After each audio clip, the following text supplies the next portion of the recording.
I was born in 1916, 2nd of January. Known by hundreds and thousands, I guess, of people. And I got one foot in the grave with the other on a banana stand. I'll be waiting to sleep. See them boys there? Them boys is from my coffin. Yesterday, South I told Scout, I'm coming up by him. Scout has a coffin, you know, right there. To measure to see if I want to make my own. And I'm painting it a brilliant red. And on top it, I'm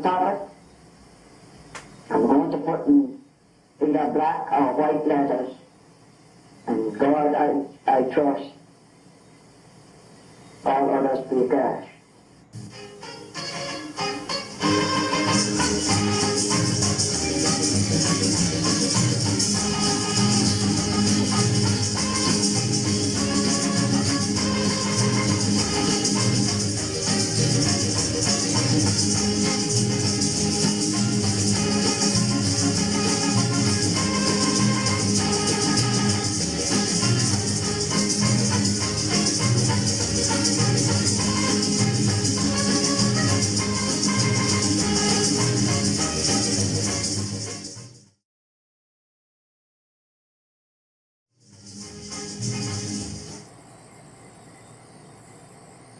They got stuff, you know?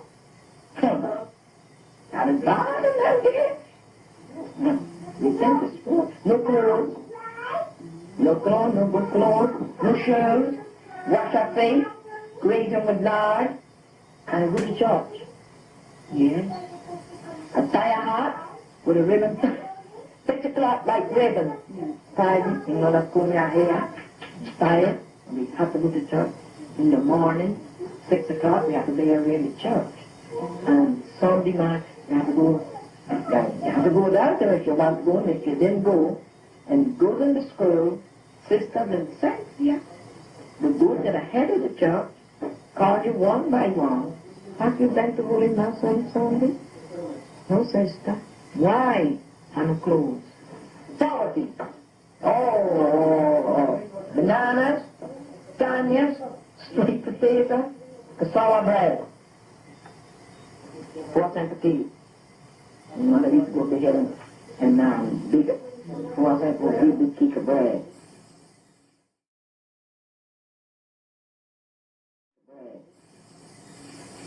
Well, you used to use aluminum ware when you could get some. It wasn't, you know, like today that you can buy all these things. But we had some. But in the war, during the war years, you couldn't buy anything at all of that. So you spare the pots and pans that you had. You had to make do.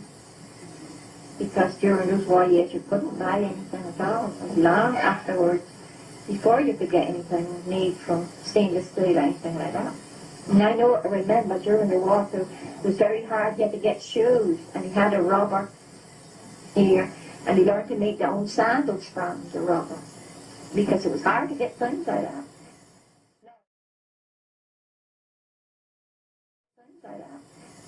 Now, the Korean boys had the money.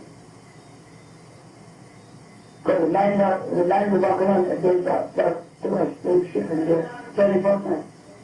20% they were shipping. And then today I got favor to go to Bavaria, to get back houses on the other side. A shilling a month. Tucked him on there and tucked it in a month. A shilling. Now she got that a month. Till I was 1921, I went to Bermuda. 1921, I went to Bermuda. You see, you couldn't make any money here, but everyone else poor. And I would go off, don't get it, to make a few dollars. But you told me that in the old days, big boys go about on his truck on a long shirt. Yeah. You say you couldn't afford much cloth. Well, when we was boys, we only had to tell you to go to church with, you know. Couldn't afford many clothes, you know.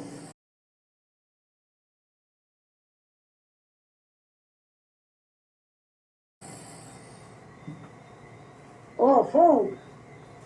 Well, when I was a boy, there wasn't much of nothing, only what you reap from the ground. Potatoes, bananas, and little flour would come here now and again, but it wasn't here steady. A little rice would come in. There used to be some boats used to run down to St. Thomas about, and if they went once a month, maybe they would bring up some little thing like rice or flour, sugar. But we strictly lived from the earth, from the ground. Vegetables and meats and fish and cassava and all that. The cassava was grated and baked. The man was baking the bread, with bread. And it was kept, some people kept it for months. They used to have what they call a loft in the house, and they used to throw it upon and keep it there for months. They eating with different things like fish soup, zanchi soup, ripe bananas, sugar and water.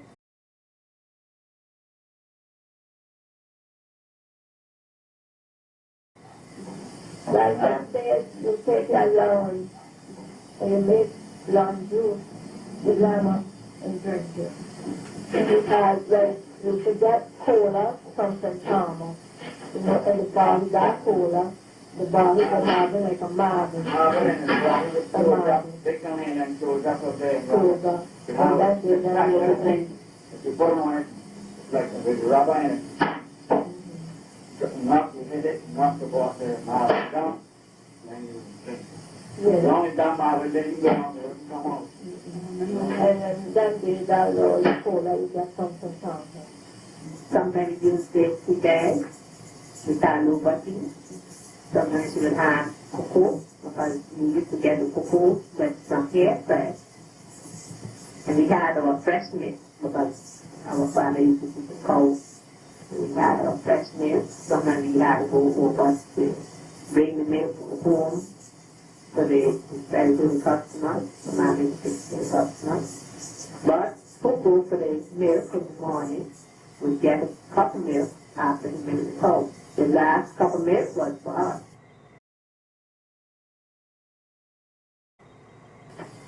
Oh, I can tell you plenty of cassava bread because I grate plenty cassava to make cassava bread here in Salem.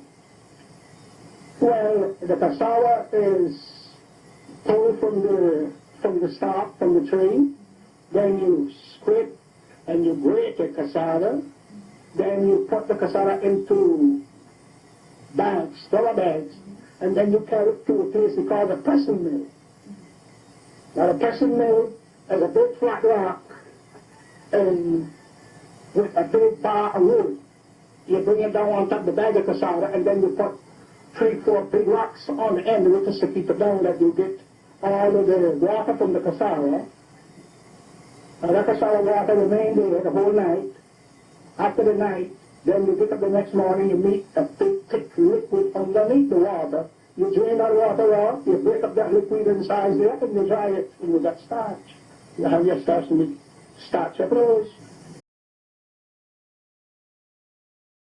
The juice, how we call it, sour water, the juice, it contains poison, and you drink that material. And in slavery days, there were 2 people commit suicide. Drank the cassava water, you call it, juice, and one from the bottom. His name was John, and he burnt his body down the Fort Brook by the tamarind tree. You know what tamarind tree is in Fort Brook? Yeah, burnt his body there. I never heard a joke about it. And then they used to complain, he's thrown up here in the paper, and there was a fellow that belonged up in the bottom. And he came ashore, but he knew about the man that was born, you know, John.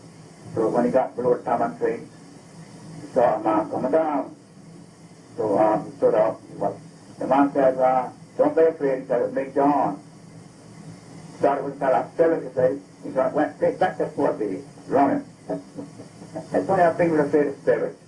Yeah, afraid of spirits, yeah.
in those days, you could get all the nice panniers that you wanted because people worked up in the mountain, you know. My father told me, my father found there in the same lot of land, he found in Rendezvous, and he found in the mountain. And my father told me when I was a boy, we used to get drugs in those days also, that if it hadn't have been for the mountain, his family would have had to felt one. He said, well, he told me out plain, he said, we'd have had to starve and droughts, you know, because everything would grow up at the mountain. My father used to farm, because he has land all the way up to the top of the mountain from down by Rendezvous. And everything used to grow up there. In those days, it wasn't any picnic. Now, all around that point, George Quarter, used to be planted in corn. They used to make corn puddings, corn dumplings. That's why those old people were so strong. So that for Christmas time, you had your pumpkin pudding, and you wasn't without your corn puddings, you know.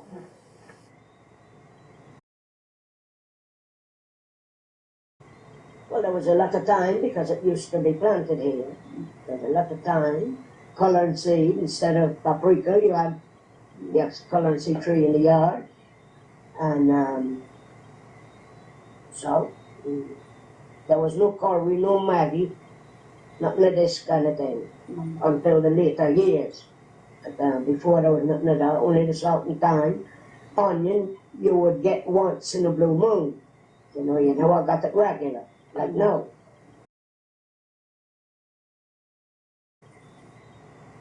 Well, the animals was kept that who had cows giving milk, them cows was kept in a state. Those who was keeping bulls so forth to butcher also was keeping them to the spade.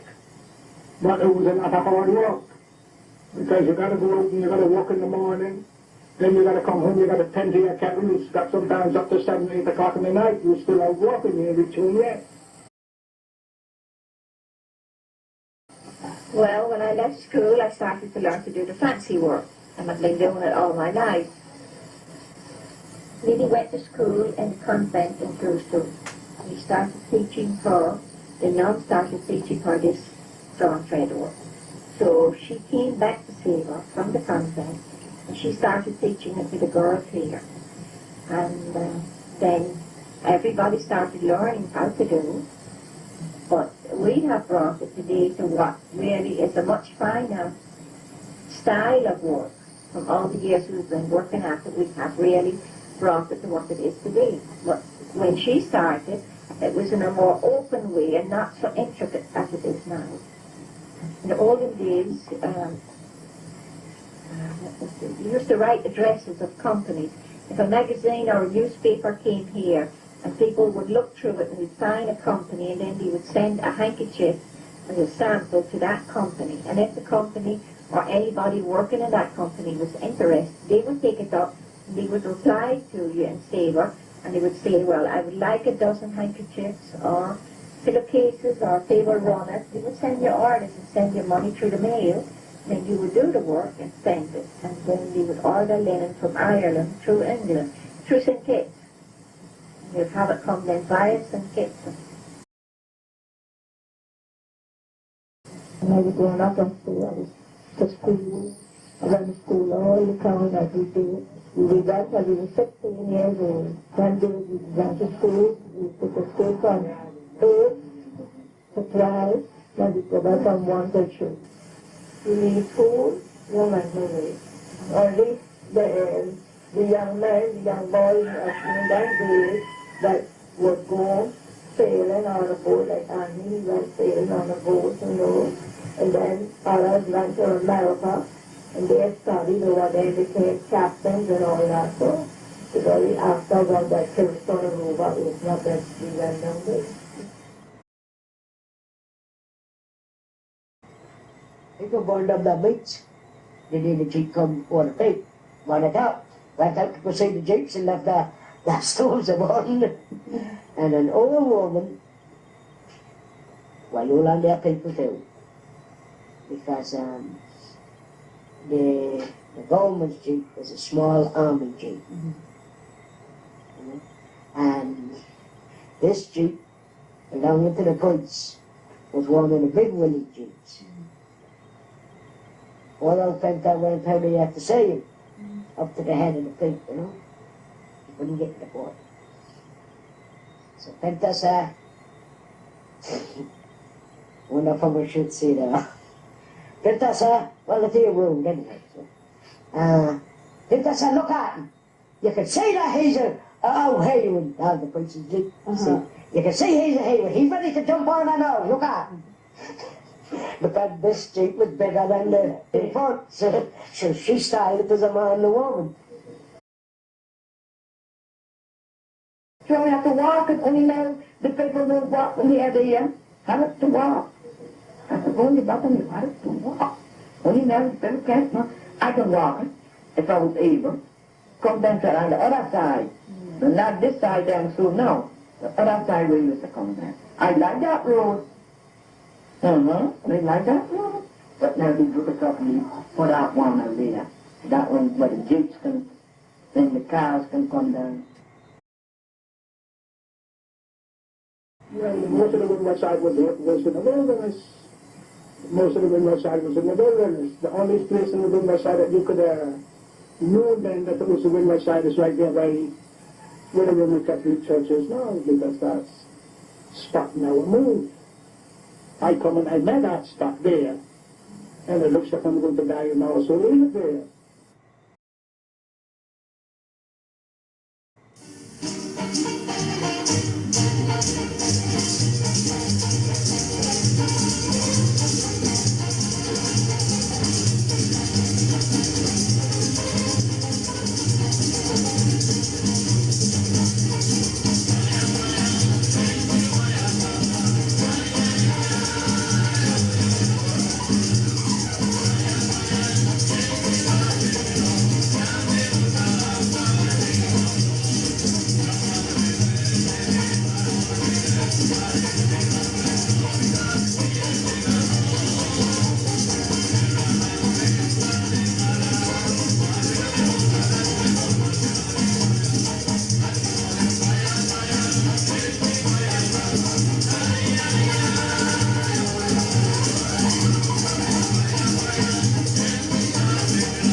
In 1933, I remember there's one hurricane. I was in one hurricane here.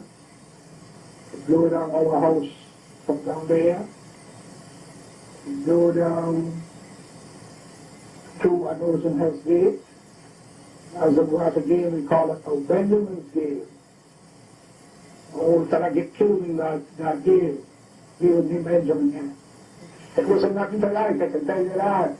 All you hear is puffs of wind and rain and thunder and lightning and pieces of zinc and shingles and everything flying around the place. You even couldn't put your nose out, you put your nose out, you get killed. So, really nothing to look at, I can tell you that. Well, they had barometers in those days, even like we have today, and they would always be watching the sea, because the sea would get round. I always remember hearing my father say, he says, always watch the sea. And if you see a ground swell, that's a forerunner of a hurricane, and then in those days they told by the barometer, because you had no radio telling you, well, there's a hurricane traveling. So when you knew one was going to hit this island, well, it would be almost on you. You had no hours ahead of notice. But they gathered by the weather, the sea and the winds and so on, and the barometer.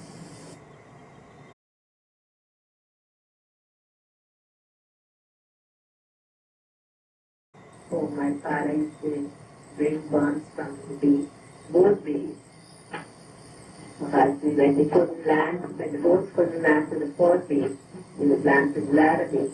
So they had to come up all that length back to go to Hell's Gate, and the women said they always they walked for the sisters too.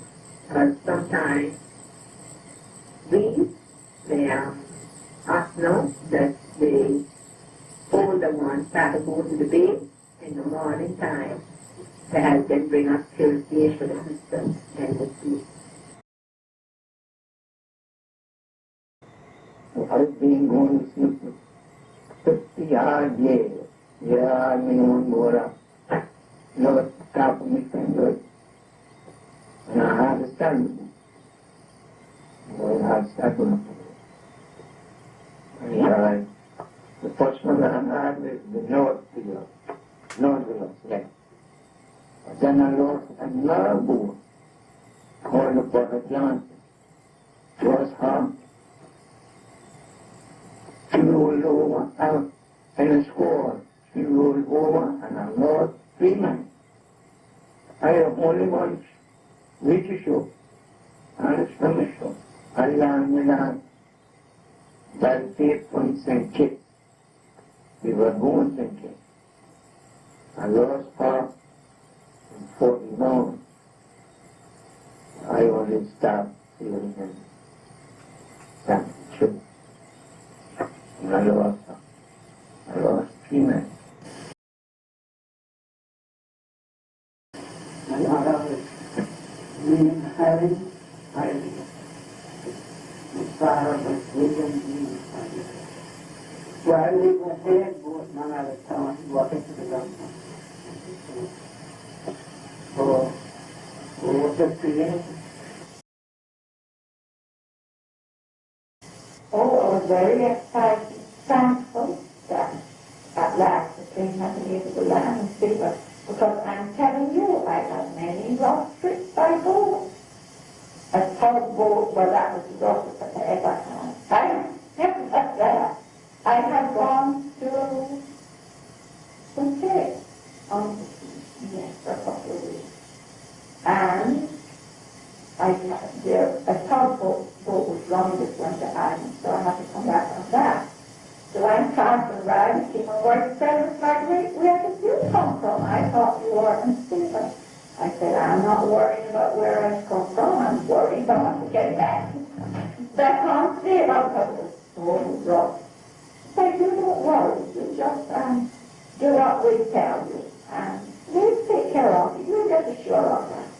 I said, all right, I hope so. I can't say. No, he said, we're going to take care of you. So he told me to sit on the edge of the tugboat, Now, Captain Bradley said, Captain Bradley was on board, and then Captain Harry got us in the boat. He said, now, Master, when we see jump, you jump, and don't worry, I'm going to take care of. Well, my heart and my mouth, when he said jump, I jumped. But that was the last trip I made by boat. So I was so thankful when the plane was wrong.